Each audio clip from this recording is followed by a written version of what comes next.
Welcome back to another Supercoach video. My name is Jackson and we are here for the round 7 review, which was unfortunately another disappointing round for my team.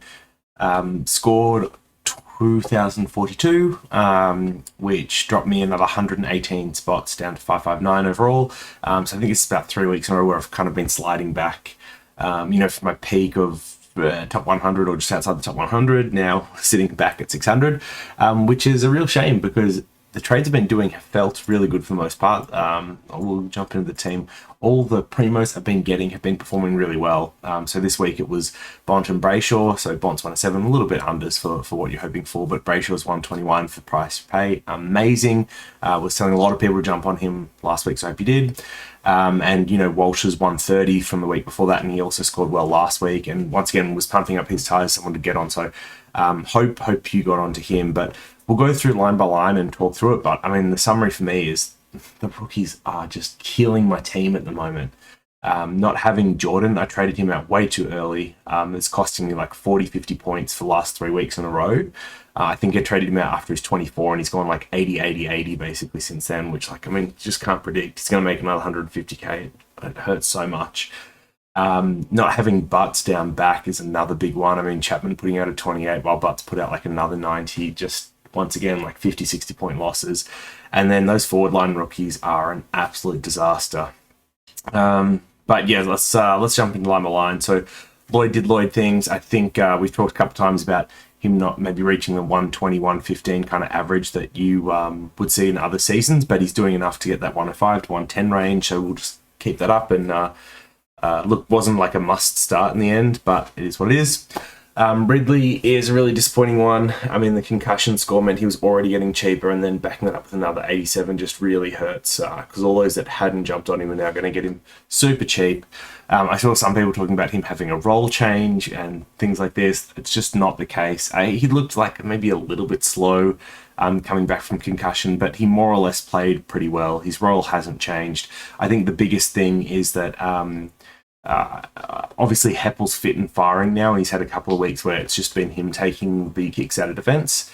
So all of a sudden Ridley's sharing it a little bit more. He's not the only outlet out of defence anymore. Heppel's being used. He's not the only kick out anymore. Heppel's being used as well. Like Redmond took one. I think Stewart might have taken one. So Stewart was back this week after a 6-week hamstring. Some people were surprised that this happened, but he was clearly one of our preferred starting defender options during the preseason. So I haven't found that surprising.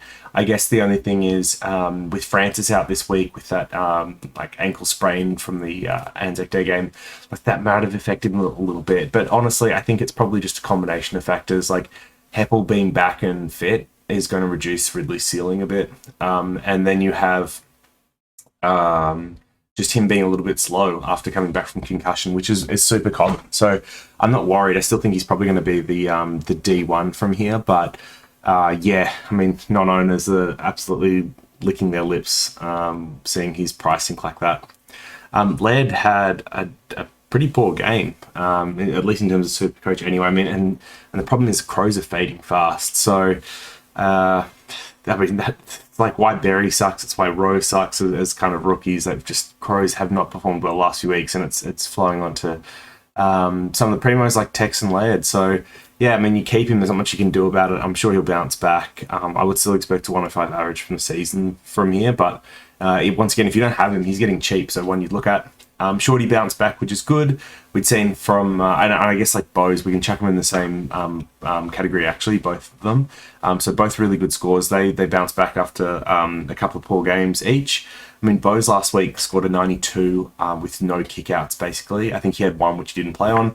And this week you saw more of a standard Bose game. So yeah, getting back up to that 110. And I think he still does have that ceiling in the right game script, which is great. And then Shorty, was just doing Shorty things. I mean, Richmond was back on top, and he was a big contributor to that.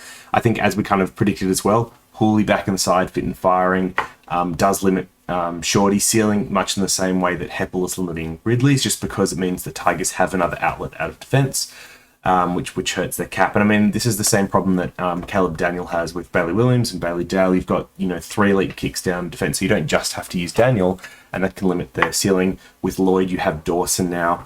So yeah, with all of these, it's a problem. And when we've seen Bose score poorly, it's because Lukosius has gone back, and once again, amazing kick.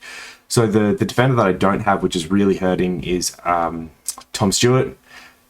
He has posted another good score. He's had a couple of great weeks, and he's one of those people that like other cats do come back down through there, but his game play and style just means that his ceiling doesn't seem to be limited as much by having other good kicks down there.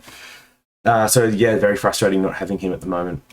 In terms of rookies, Cozzy backed up with a 66, which is great. He's going to get some really nice cash gen. He's going to get over 300k now, which is huge, especially given Highmore still hasn't got it in game. He played very well in the VFL on the weekend, so I'd expect him to come back soon. But, oh man, I cannot believe Highmore still isn't playing games. And then Chapman was just like so disappointing. He copped a knock early, went off, which hurts because you just don't get some of the scaling and other stuff. You don't work into the game as well. And I mean, my original trade target for this week was going to be Stephen May, but with Stephen May scoring over his break even, over his 139 break even, actually going up in cash, and Chapman missing his by so much that he's dropped like 20k, it means I'm about 20k short for Stephen May this week, which is absolute disaster. So, I mean, for those that do have money and don't have bad rookies, I would be tagging Stephen May with all you might. At his price, he's an absolute must-have. I think anyway. I know his buy is bad in terms of round 13. The last buy is at round 14 buy. And a lot of people have problems there already. But I do think that, if he's like your D6, right, which is what I would have been trading to this week, you get him in, you go through your buys, and someone like a Whitfield that you probably want in, is going to get cheap after an 83 on his return game. He did look a little bit rusty, but he got tons of it, and they're giving him the ball like all tomorrow. So, you can do something like after it gets past Whitfield buy, or, if you don't have Stewart after it gets past Stewart's buy, which is also that first one, you can trade May back across to one of them, or you could trade Laird across if he's still underperforming, and you can make that extra money and kind of work your buy structure through by doing that. In the midfield, the midfield primos are I've been killing it with the trade-ins here. So Walsh, Bont, and Brayshaw touched on over the last 2 weeks. All great scores. McRae, Oliver, and Merritt all kind of doing the things that they you would expect them to. So good scores all around here. Can't complain too much. Tom Powell is a absolute legend. What more can you say? I think he's had 2 scores in the high 90s and 100 in the last 4 weeks. Absolutely hold him for as long as you can at the moment. He's still making tons of money. He looks great out there. He's fun to watch as far as rookies go. Love it. Yeah, not having Jordan in this top is killing me, as I said, and Barry wasn't particularly good. I was hoping after a rest he'd come back and we'd see him return to some of his better form where he was dropping more of those mid-60s, 70s, which, isn't anything like a Jordan 90, but it doesn't hurt as much, and he starts to make more money, but just not the case. So I think his break-even's around the mid-50s next week. May not miss that. It's a bit scary. Campbell's out, McNeil was out, and Brockman was out. Brockman returned to the VFL, which is good. I'm hoping he gets a game again soon. But it's going to be harder with people like Gunston back in the side now. You've got Cozzy that's playing well. So I think that's a little bit tough. I'm not sure if I had injuries or anything that actually opens him up. And I know he plays a slightly different role, but I know you had, was it Ezra? Was that his name? Or I cannot remember. The Hawks. Anyway, they had a rookie forward debut. I have no idea if he played well or not. But so tough there. And McNeil, who came in for him? It was someone that had returned from a long... Oh, it was Mitch Hannon from D's originally, right? And I think he played somewhat okay. But yeah, I don't know if he's actually going to come back in now. He was the sub that didn't get used, but maybe with the Dogs copying their first loss of the year, they throw down the axe, make some changes, and he gets a game back again. And then Campbell, I don't think he was rested. I think he was just straight omitted. And with Sydney having the upset win over Geelong, I can't see how he gets back in straight away, but desperately need him to find some form. So he's once again one of those rookies where I'm hoping that a week's rest means he'll, a lot of these first year rookies, they just struggle to manage the workload of an AFL season. And so you have them 7-8 weeks in hitting a wall, and a week's rest can kind of rejuvenate them and get them going again. And I traded out Jordan, for example, because I thought he'd hit his wall, but apparently he hadn't. And I kept for Campbell because I thought he was going to work through it, and he hasn't. So that's just so frustrating. Gawn was like had his worst game for the year. There's not much more to say. Like I wouldn't worry about it. It's just if you captain him, that was like if you like did a vice on one of the dogs and then went into Gawn rather than Grundy, that's really unfortunate. Hopefully you followed my advice last week, which was Grundy into Gawn. I was really big on Grundy against the Ruckless Gold Coast, and sure enough he delivered on that, and it meant that I didn't have to risk it on Gawn, which was great. One of the few things that kind of helped keep my positions this week, given how badly my rookie scored. And then, yeah, and it's really frustrating Flynn's not playing because desperately want him back just to get an extra 80, 90, 100k that we can turn into a player on field. Forward line, Zeeble had like a slightly down game by his expectations, but he's still stunned, so you take it. Tex is starting to slow, and like he looks like he's played a little bit worse. I mean, he's still leading the Coleman, but the big problem is that the Crows I talked about, they're just slowing down. They're not playing as well, and their fixture doesn't really get any easier. I mean, I guess I've got the showdown game against Port this week, which kind of it's one of those games where it sometimes doesn't seem to matter where they are on the ladder. One team can kind of get up for it. But then the week after that, they've got West Coast, which found some form this week, which is a little bit worrying. And then after that, they play Melbourne, who's once again, still undefeated. And then the week after that, it's Richmond. And they're just not going to let Tex have that many shots. So I probably have to keep Tex just because of how poor my forward line is at the moment. But I'm a little bit worried about it. He's got a break even of 134, so I can kind of hold him this week and wait and see, and he won't lose too much extra money. But part of the reason why we brought him in at 300k was to make that money and then flip him. And we're kind of just hoping that he's a keeper now because all the other good forwards have died. But yeah, losing a little bit of confidence in him. It's one down game. He's a key forward, but yeah. Impey had a slightly down game, but like he's a keeper, so just hold on. Warner, just the 61. He looked like somewhat okay, and I think the Swans have Melbourne this week. But once again, like he's the last of my problems. I don't mind if he bleeds a little money. I just need decent rookie scores, so I'm happy to take 60s to 70s from him all day. Roy went missing. He's had done this like funny scoring pattern of one poor one good one, and then you baiting you into putting him back on field because he just scored well, and then he'd score a dud. And sure enough, he did the dud last week. I'm like, great, I'm going to get the good score this week. Just got another dud, just dud into dud. And then McRae, that's just so disappointing. He started on fire, right? He had like 3 or 4 touches in the first 5 minutes, and I think he had 4 in the first 5 minutes, and 3 of them were clangers. And so he had 15 DT and 0 Supercoach, and just really hard to recover from that. And sure enough, he didn't. And Jones 79 on the bench, his first good score for the year. So yeah, rookies are really frustrating this year because Jordan here means another 50. Playing Cozzy here or having Butts means another 60, and playing Jones or having someone decent here is another 50 points, and all of a sudden the extra 100, 150 points each week means that I'm probably top 10, not top 600. So yeah, the mission this week is to absolutely get those rookies off the field as quick as I can. But before I talk about my trades, just like the elephant in the room is Josh Kelly, my boy. Then Cameron listened. 2 or 3 weeks late. Yeah, I don't have Kelly on my side anymore, but I guess for those looking or thinking about trading him in, I'd say please don't.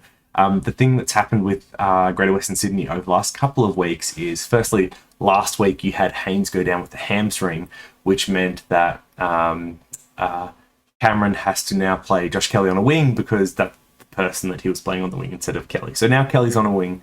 Hooray.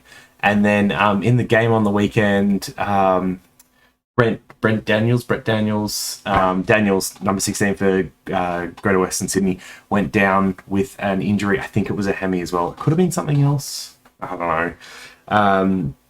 But anyway, he was the person that had been going through the midfield instead of Josh Kelly. I don't know why, because guess what? Now that... So yeah, over the last 2 weeks, he's been taken from half forward back to his wing position, and then Daniel's been injured, so he's been back to his CBA position.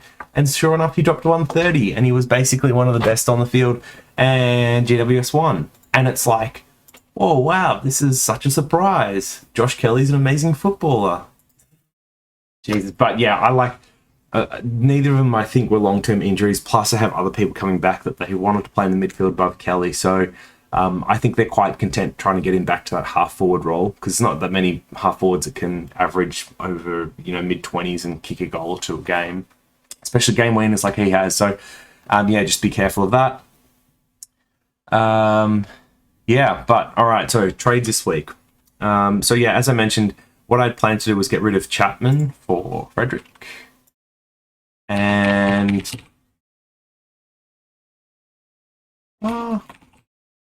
that one. So yep, that was trade one, and then the second trade I was going to do was to get May in. Now, May was not meant to be 408. He was actually meant to be closer to 390 this week after dropping 100, and that would have meant that instead of needing 252, I'd only need 232ish. I could have traded someone like Rowe.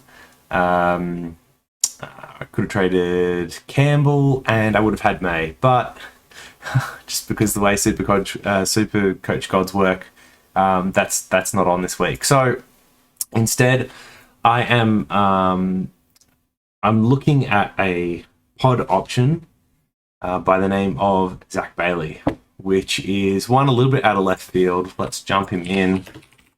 So Zach Bailey, and then get rid of, I think I probably want to get rid of Rowe. So this is what the trades would look like. So why Zach Bailey? I guess the thing that we're looking for this week with the Brisbane Lions game, and I do want to see the exact CBA numbers for Bailey, was what happened with Neil out of the side in particular. Where did those midfield minutes go? A lot of people were hoping they were going to Dev Robertson, and were jumping on him this week as a more expensive price rookie. I think he scored 69, which is a pretty good score, and he definitely has upside on that. So I think that's a very good selection. In fact, if he was around this week on the bubble, I'd probably be jumping on. But that ship sailed along with like Farah and Boston Valagi. So without being able to get May, I think Bailey's my best option, and I think it's because, let's just have a look. Here are all the heat map charts for Bailey this year. So Bailey has been predominantly played as like a wing or a small forward for the Lions, and he has more or less struggled to break into the midfield. In fact, last year he had 0 centre bounces attended, and he is one of the people that I believe is actually going to benefit from Neil's injury, and that's what we see in the heat maps here. Through those first kind of 4 or 5 games, basically got very little midfield time. He got some CBAs, which is good, like I think low numbers, like 3 or 4 in some of these games.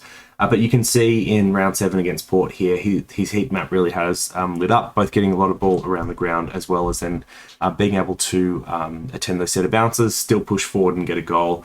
Had his most touches for the year as well. 21 is quite low, but he does buff that out with marks and tackles. I think he had like 3 or 4 of each basically for the game. So yeah, if you're getting 3 or 4 marks and tackles each, and then you're getting the goal and you're getting, mid-20s possessions, then I think that's probably good enough for an F6 at 390k, which is what I can afford. So yeah, I just want to see exactly how many centre bounces he got this week, and that'll kind of help guide me on whether or not this is a good decision or not. If I don't go him, I'm actually not sure what I do. I don't know if I just hold the trade.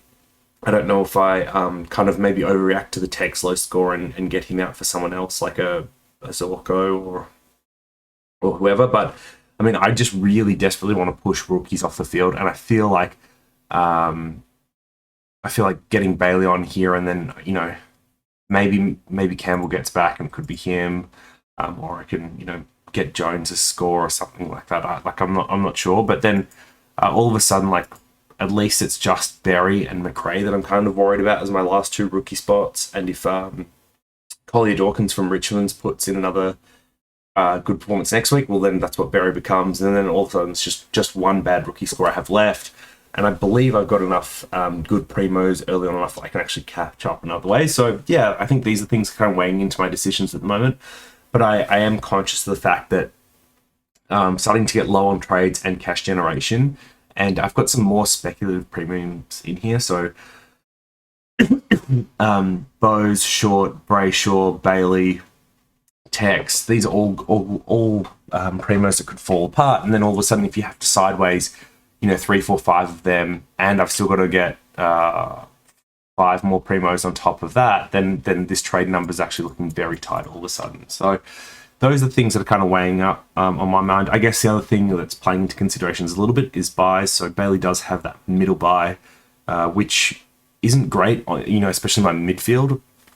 But in the forward line, it actually kind of works okay because Impey and Zebra, which everyone has, have got that first buy. Tex is the last buy. And then Bailey kind of just works out nicely as my only forward primo in the middle. With that said, I will be looking at getting Dusty once he's come back and dropped price in 2 weeks. So that'll be the other person I get in that buy. I mean, so if you already had someone else that was sitting in that middle buy and you have Dusty and then you look at Bailey, that may not work very well for you.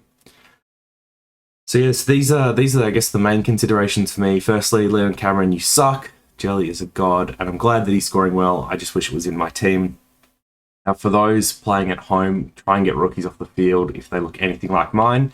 If you've got Powell and Jordan and Butts, for example, like Butts is a great D6 until buys. I would hold on to him until then. I would not trade. Powell and Jordan, just hold on until their buys.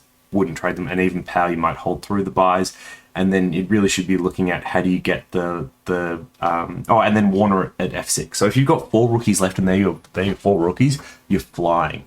For me, I still have to get Berry and McRae off to get there. And that's my challenge, but really that's the main aim. And then you really should be playing, more time looking at, how you finish your buys. So, so Zach Bailey is the pod that I'm targeting this week, and this is how the team would look as a result of it. But yeah, please let me know how you went, what you scored, what things you're weighing up, and who you'd like advice on. Hopefully you've been taking captains, vice captains, primo advice, because those are all the things I've been nailing. Unfortunately, which rookies I've been trading out haven't been the best, but there's always something that you can improve on each year, and for me it's going to be just making sure I nail some of the small stuff around loopholes and rookie roulette. Just I'm sure there's things I can do to improve the points I get off that. Oh, and one other thing, for those that went after the Lions and Guthrie pods for the midfield, well done. They both dropped another 120, 130 this week, which is amazing. I am somewhat surprised they can keep they've been able to keep it up.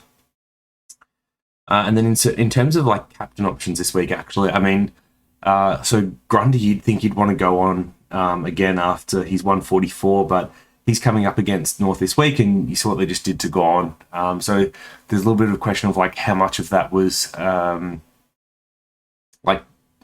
effectively Gone just having a bad game versus something that North did.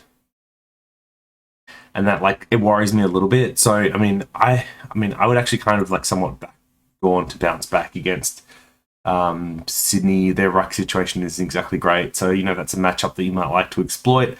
And then I think you could look at one of the Bulldogs mids against Carlton on the Sunday game. So you could do something like Gone into McRae or Grundy into McRae. I'm not sure I want to do Grundy into Gone. I guess I'm worried enough about Grundy, then I'm worried enough about Gone. So I like the safety of someone like a McRae on the Sunday. But I think that's what I'm going to play around with as well. All right. With that all said and done, I will see you in the next one. Thanks for tuning in.